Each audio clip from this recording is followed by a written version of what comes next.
Well, I'm going to tell you about one of the most important LSD experiences I've ever had in my life.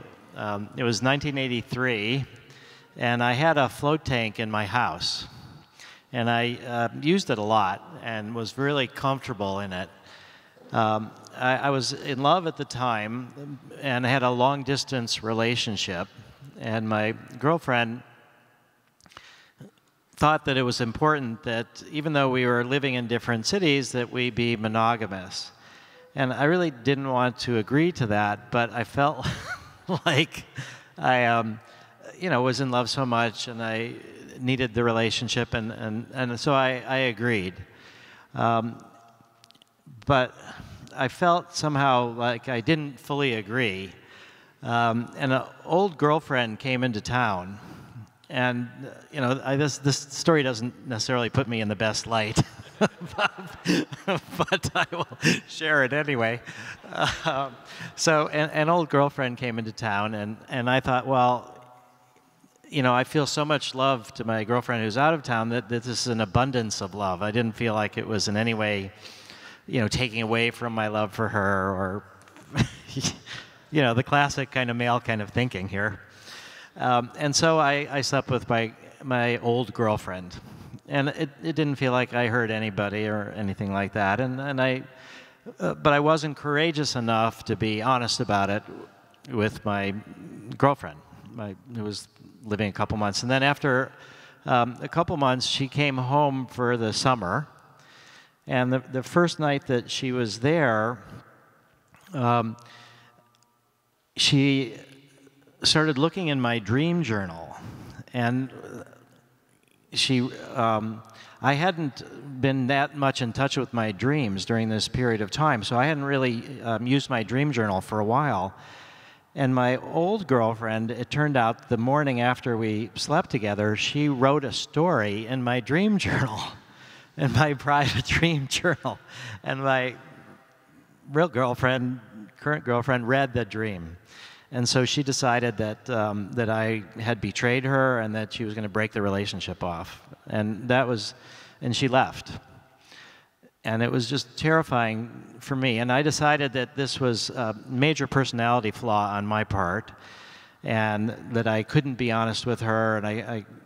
And so I decided that if I was ever to find love again in my life, I needed to get down to the roots of what actually had happened and why I did that and all the things. So I decided the best thing I could do was take LSD and go in the float tank.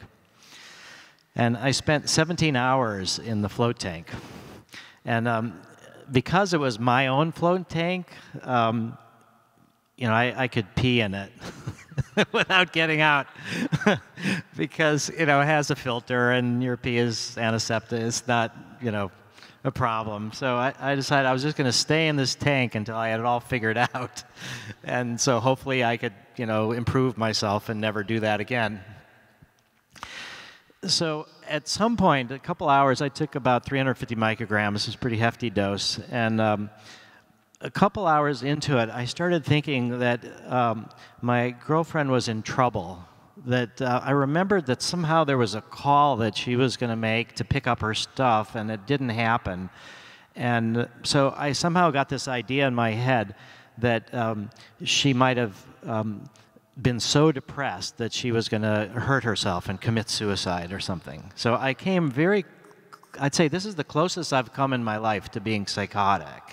So this whole narrative developed about how she was going to commit suicide, and I had to leave the tank while I'm tripping to go find and rescue her. And I kind of knew enough that like the protocol we heard before, take a bunch of mushrooms and stay here and don't leave. I knew I shouldn't leave somehow. And it took me hours of this whole thing to finally realize that it was I didn't think I could live without her. It really wasn't that she left. She decided she could live without me. But I started realizing that I saw through this psychosis in a way, that this projection, that it was all about her not being able to live without me. And once I recognized that it was me who felt I couldn't live without her, and then I could understand why I didn't have the courage to be honest.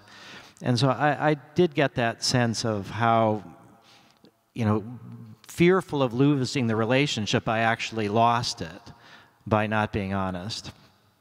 And once I kind of accepted that whole process about me and felt that I could do differently in the future, I felt that scanning my body, that this self-hatred of betraying her had caused, I had the image of these fish hooks, these barbed fish hooks that were, it was like cancer in my cells, and that I was gonna, this interjected self-hatred was gonna eventually turn into cancer and disease. And I sort of forgave myself as much as I could, and then I felt these fish hooks release from the cells. And then I felt this incredible pulse of light, like white light, that was like almost like radiation therapy for cancer, and it sort of purified my body. And then I was able to kind of be more peaceful about it, and then I was able to fall asleep in the tank, and then a couple hours later I was able to get out. And I attribute that time in the tank and that understanding to have really helped me build a different life where I could have a lover, I could have a family. And I don't know that if I don't know how I would have got down that deep in other ways as quickly as that happened. So I feel like that experience really was the doorway to the rest of my life. And the relationship did end, and you know, it was an incredible woman. I'm just really apologetic and sad for what I did, but the ability to have that time alone and to sit through that projections about it was all about her instead of about me helped me to really start a new life. And I'll share that a few years later, I had an Ibogaine experience, and it was with Leo Zeff, the secret chief, who was helping me. It's when we were suing the DEA. And the theme sort of continued. It was about how this sense of perfectionism can turn into self-hatred. And it was about the ways in which that kind of self-hatred could be so destructive.